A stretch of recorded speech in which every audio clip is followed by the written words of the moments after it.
آخر کیوں اللہ شیطان کو اتنا موقع دے رہا ہے کہ وہ ہمیں مثلاً پانی کے ذریعے سے بہکا دے؟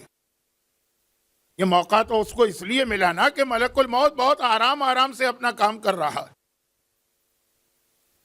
آخر وہ اپنا کام جلدی سے کیوں نہیں کرتا ہے؟ اس کی ایک ڈیوٹی ہے، کام کو انجام دے اور چلا جائے. یہ بات ہو رہی تھی 3 یا 4 دن پہلے کی، اور میں یہاں پہ یہ عرض کر دوں کہ یہ تو روایت میں نے پڑھی تھی.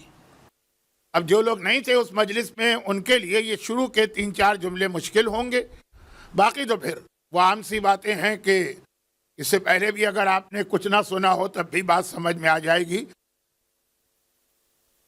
کہ یہ تو ایک روایت تھی جو میں نے پڑھی تھی.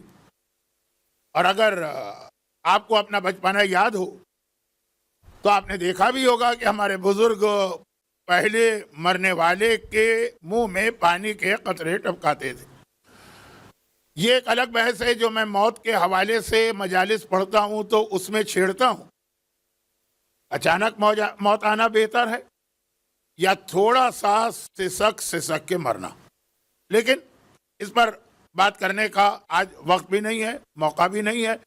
ایام ازا کا یہ آخری چھٹا عشرہ امام بارگاہ علی رضا میں آخری عشرہ ہوتا ہے اور اس کی آخری مجلس ہے، تو بات کو بہت پھیلانے کی ضرورت نہیں ہے. لیکن یہ ایک طریقہ تھا کہ اتنا وقت مل جاتا تھا پہلے. عالم نزا، سکرات، جو لفظ بھی کہیے کہ پانی کے قطرے ٹپکائے جا رہے ہیں، اور اگر زمزم مل جائے تو کیا کہنا، وہ اسی روایت کی وجہ سے. لیکن اس کے علاوہ ہمارے پاس روایت تو ہے ہی، شک کی گنجائش ہی نہیں ہے کلام امام پر. لیکن اس کے علاوہ ہمارے پاس واقعات کا ایک سلسلہ ہے کہ پوری 600 700 اور 1000 صفحے کی کتابیں فقط اسی ایک موضوع پہ لکھی گئی کہ وقت آخر کیا ہوتا ہے. وہ روایتیں اپنی جگہ، مشاہدات اور بڑے بڑے قابل احترام متقی اور پلر آف دا شیعت علماء کے. جب میں کراچی میں باب العلم کی مسجد باب العلم کراچی کی مشہور ترین مسجدوں میں سے ایک ہے، ہر اتوار کو مسائل کا درس دیتا تھا اور ریگولر مسائل آپ نہ سنیں تو سمجھ میں نہیں آ سکتے مسئلے. جیسے کل رات کو ایک مسئلہ چھڑ گیا، لیکن باوجود یہ کہ میں نے بہت کوشش کی کہ اس کو مکمل بیان کیا جائے، بیان ہو ہی نہیں سکتا 5 7 10 منٹ میں. تو کراچی میں یہ ایک طریقہ تھا کہ مسلسل پورا سال. تو اس میں ایک نوجوان نے آ کے مجھے بتایا کہ مولانا وہ 2 دن پہلے میری دادی بیمار تھیں، نزا کا عالم تھا، سکرات کی کیفیت تھی، اور اس وقت گھر والے جمع ہوئے اور دادی کو کلمہ پڑھوا رہے تھے. کچھ مستحبات ہیں، کچھ آداب ہیں وقت آخر مرنے والے کے سراہنے، کیا کرنا ہے اور کیا نہیں کرنا ہے. اس میں مشہور ترین تو وہی مسئلہ ہے کہ ایسی عورتوں کو وہاں سے باہر بھیج دو جو اس وقت نجاست کے عالم میں ہیں. میں پھر گھبرا رہا ہوں کہ بات کو چھیڑ دیا تو کل میرے پاس آنے والے کل کا وقت تو نہیں ہے، اس لیے سمیٹتے ہوئے کیا کرنا ہے کیا نہیں کرنا ہے. ہاں، موقع کی مناسبت سے ایک جملہ کہہ دوں. ہمارے یہاں موت کے حوالے سے، خاص طور پر مرنے والے کے حوالے سے، سورہ یاسین بہت زیادہ کثرت کے ساتھ پڑھی جاتی ہے اور اس کی بہت فضیلت اور اہمیت ہے. لیکن روایتوں میں جتنا سورہ یاسین پر زور دیا گیا اتنا ہی سورہ صافات کی بھی تاکید آئی بہت زیادہ. جیسے میں سورہ فاتحہ کے حوالے سے کہتا ہوں کہ مرنے والے کے لیے جتنا سورہ فاتحہ کا ثواب بتایا گیا ہے اتنا ہی سورہ انا انزلنا کا. بلکہ جب ہم میت کو دفن کرتے ہیں اور ابھی مٹی ڈالی ہے اور سب انگلیاں گاڑ کر مرنے والے کے لیے دعا کر رہے ہیں، وہاں انا انزلنا کا حکم ہے، سورہ فاتحہ کا حکم نہیں. ہاں، پڑھیں تو کیا حرج، اس سے بہتر سورہ کون سا ہے. تو وہاں ہمارے یہاں خالی سورہ فاتحہ ہے، سورہ انا انزلنا نہیں ہے. اور لوگ کہتے بھی ہیں کہ مولانا آپ یہ بتائیے نہیں، سورہ فاتحہ پڑھنے کا وقت نہیں ملتا، اگر انا انزلنا شروع ہو گیا تو اتنا ٹائم کہاں ہے ہمارے پاس. لیکن اجتماع کی بات نہیں ہو رہی ہے، گھر میں کبھی مرنے والا یاد آئے. سورہ یاسین کے ساتھ سورہ صافات. اور اس کے لیے تو ہمارے پاس خاص وہ حدیث ہے کہ جب چھٹے امام کے سب سے بڑے بیٹے اسماعیل کا آخری وقت آیا، ساتویں امام کے سب سے بڑے بھائی جب آخری وقت آیا اور راوی وہاں بیٹھا تھا تو سورہ یاسین پڑھ رہا تھا، امام نے کہا کہ سورہ یاسین کے فوراً بعد سورہ صافات ضرور پڑھنا. روایت پوری نہیں پڑھ رہا ہوں کیونکہ ٹائم نہیں. قرآن میں یہ دونوں سورے ساتھ ساتھ، یہ جڑواں سورے، پڑوسی سورے.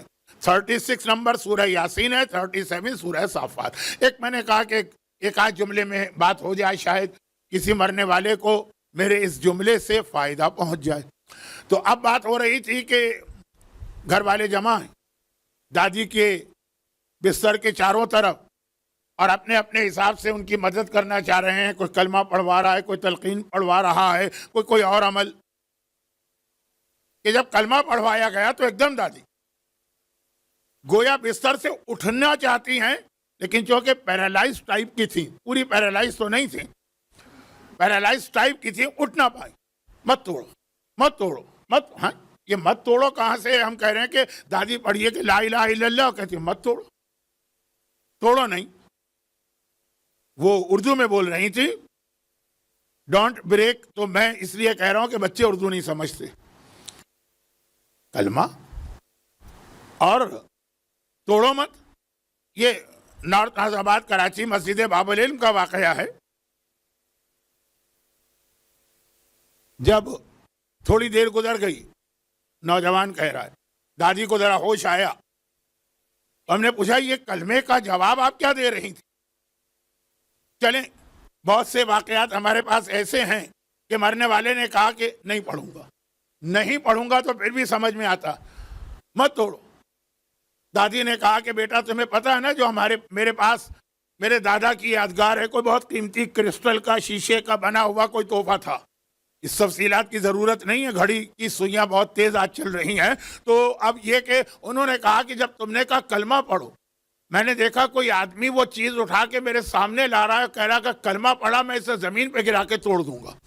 اتنا میرا اٹیچمنٹ اس سے تھا، اس چیز سے، اس تحفے سے، بزرگوں کی یادگار، کہ بے اختیار میں نے کہا کہ توڑو مت، توڑو مت. کلمہ نہیں پڑھا میں نے.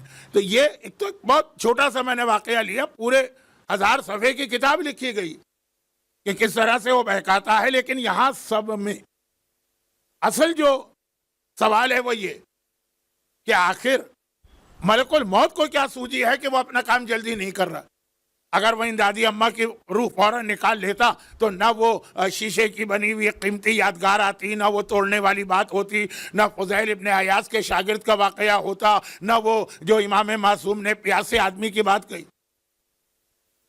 اب اس کے لیے ہمارے سامنے 2 حدیثیں آ رہی ہیں. یہ کلام امام کی ایک خصوصیت، نحن معاشر الانبیاء، ہم گروہ انبیاء کو اللہ نے حکم دیا ہے کہ انسانوں سے علی قدر عقولہم، جیسی ان کی عقل ہے نا اس کے حساب سے بات کریں. اور ہم کو بھی پھر پلٹ کے پیغمبر نے کہا کلم الناس علی قدر عقولہم، جب لوگوں کو کوئی بات سمجھا تو ان کے عقل کے حساب سے سمجھاؤ. کلام امام میں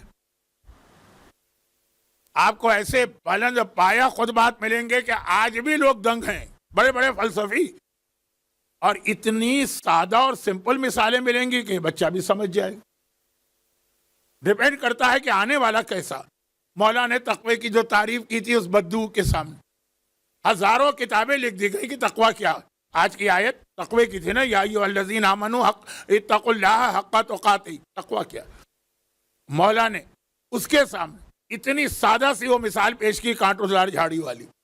تو یہ جو طریقہ ہے اسی کے حساب سے پہلی حدیث باب الحوائج امام موسی کاظم علیہ افضل الصلاۃ والسلام ارشاد فرما رہے ہیں.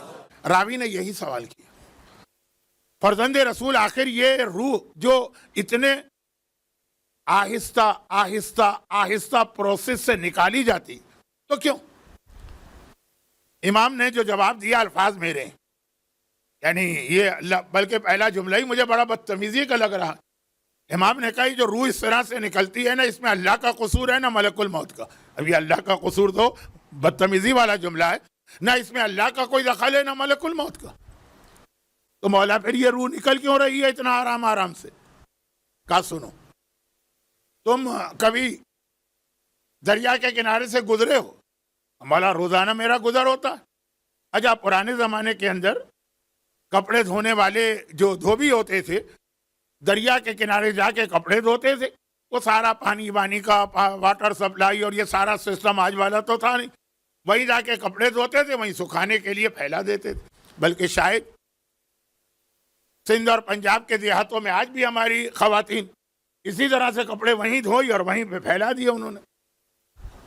تو وہ تو ایک گھر کے کپڑے، دھوبی کے پاس تو بہت سارے کپڑے ہوتے ہیں اور دوسروں کی امانت ہوتی ہے۔ تو امام نے کہا دیکھا ہے تم نے؟ کہا مولا وہ تو دریا کا جو کنارہ ہے دھوبیوں سے بھرا ہوا۔ امام نے کہا کہ جب وہ کپڑے دھو لیتے ہیں تو کیا کرتے ہیں؟ کہا سوکھنے کے لیے پھیلاتے ہیں، دریا کے کنارے نرم نرم گھاس ہے اس پہ پھیلاتے چلے جاتے ہیں۔ امام نے کہا اگر کپڑے زیادہ ہوں، گھاس ختم ہو جائے، اس کے بعد اگر جھاڑیاں ہوں، کہا وہ پھر اس کے اوپر پھیلا دیں گے، کپڑے سکھانا ہے نا۔ اب امام سوال کرتے ہیں کہ اگر یہ خبر مل جائے اس دھوبی کو کہ بڑی تیز ہوا چلنے والی آندھی آ رہی، آندھی تو آدمیوں کو اڑا کے لے جاتی ہے، بلکہ آدمی بھی چھوٹی چیز ہے۔ آج کل تو آپ ٹی وی کی وجہ سے، میڈیا کی وجہ سے کاریں اڑ جاتی ہیں، بسیں اڑ جاتی ہیں، جو خطرناک قسم کے آج کل وہ سائیکلون اور پتہ نہیں کیا ٹورنڈو، پتہ نہیں کیا کیا نام ہے، مجھے نہیں پتا۔ خیر، خلاصہ یہ کہ امام نے کہا آندھی آ رہی، اب یہ کیا کرے گا؟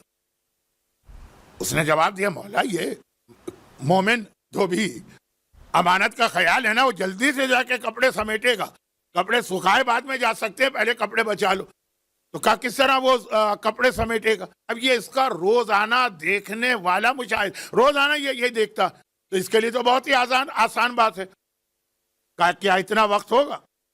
جیسے آپ کی خواتین کپڑے دھوتی ہیں، اگر دھوتی ہیں، آج کل تو کہاں خواتین کیا کام کرتی ہیں، خیر بہت سارے کام کرتی ہیں، نہیں چلیں آخری دن کیوں بد مزہ کروں، لیکن کپڑے دھوئے، اس کے بعد کپڑے لیے، اس کے بعد اس کو پریس کیا، اس کے بعد اس کی تہہ بنائی، اس کے بعد اس کو سمیٹا۔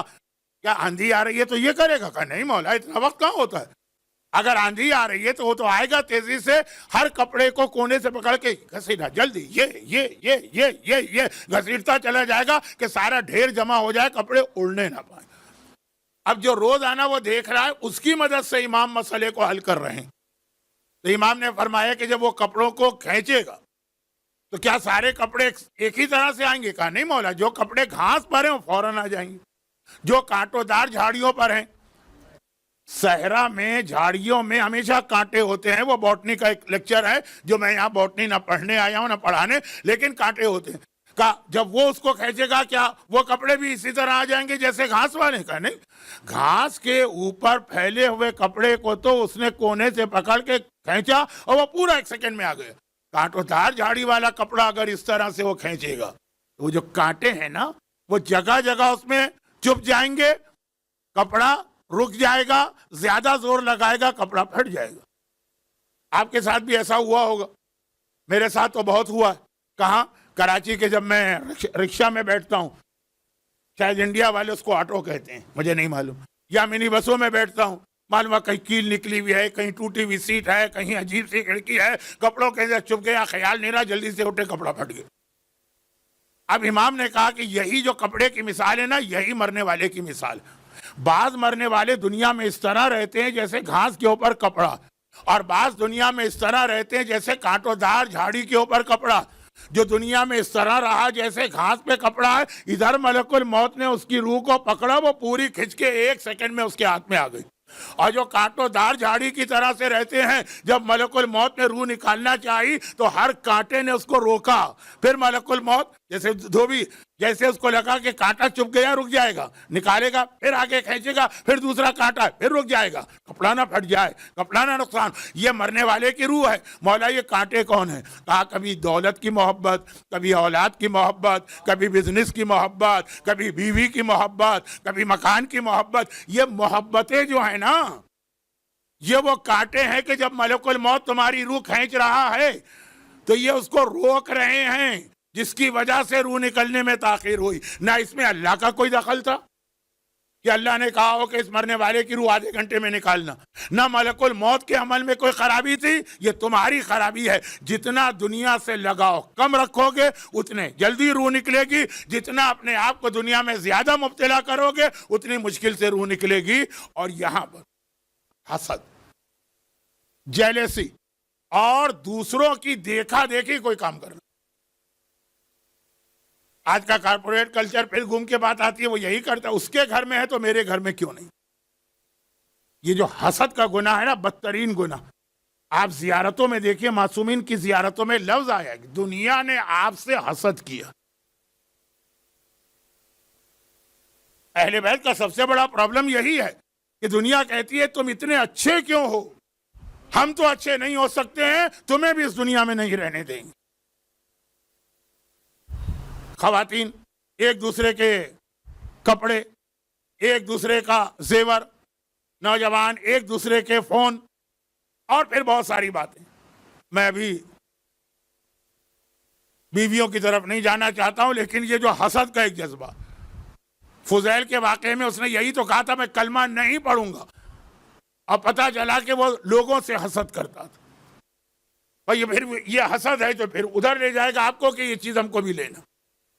کہا کہ اس گناہ سے اپنے آپ کو بچاؤ. یہ وہ گناہ، دیکھیں صرف 2 یا 3 ایسے گناہ ہیں جس میں معتبر حدیث میں یہ لفظ آیا ہے.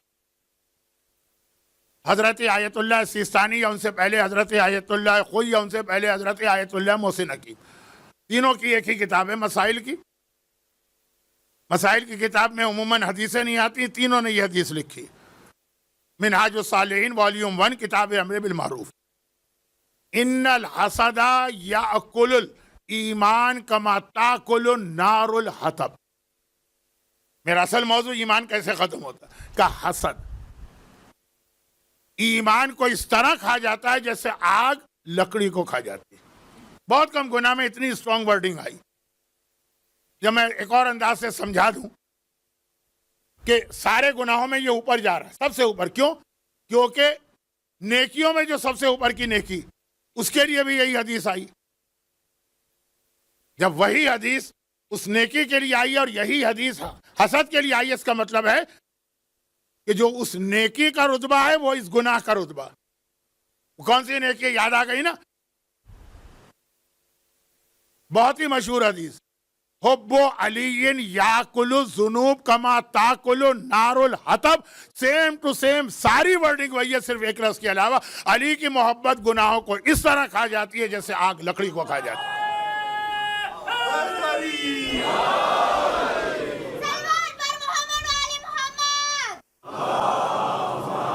کیا اس سے بڑی کوئی نیکی ہے اس کائنات میں؟ علی کی محبت سے بڑی کوئی نیکی ہے؟ نیکیوں میں یہ سب سے اوپر نیکی ہے. اور وہی الفاظ حسد کے لیے آئے ایمان کے حوالے سے. کیا حسد ایمان کو اس طرح کھاتا ہے جیسے آگ لکڑی کو کھاتی ہے. تو جیسے وہ سب سے بہترین نیکی ہے، یہ سب سے بدترین گناہ ہے. اور کہا گیا یہ وہ گناہ ہے جو تمہاری روح کو پکڑتا. ملک الموت روح نکالنا چاہ رہا ہے، یہ حسد کا جذبہ اس کو روکتا ہے. اس پہ بہت بات ہو سکتی ہے لیکن آج گنجائش نہیں.